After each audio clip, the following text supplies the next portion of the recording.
పసిపిల్లల మీద చేసిన వాళ్ళని, మర్డర్లు చేసిన వాళ్ళని వాళ్ళని లేపేస్తున్నాడు. వాళ్ళకి లేకపోతే జీవితంలో తినటానికి కుడి చెయ్యి పని చేయకుండా చేస్తున్నారు, కాళ్ళు ఇరగొడుతున్నారు. ఖచ్చితంగా అమానవీయమే.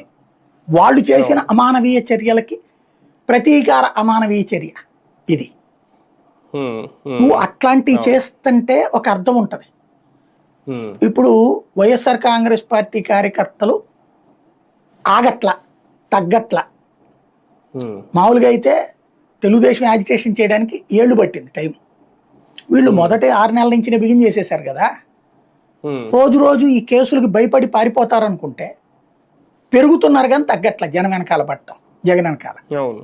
అలాగే కార్యక్రమాలకు పిలుపునిస్తుంటే కూడా పెరుగుతున్నారు సంఖ్య. నిన్న నిరుద్యోగ కార్యక్రమానికి కూడా ఉత్సాహంగా వచ్చారు కానీ పారిపోలేదు కదా.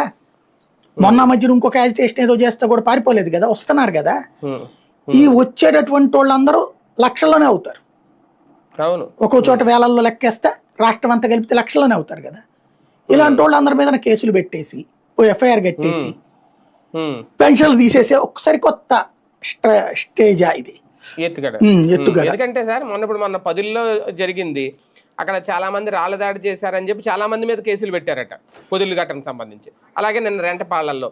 అంటే ఇలా జగన్ పర్యటనకు సంబంధించి వేలల్లో అయితే వస్తారు ఖచ్చితంగా. 10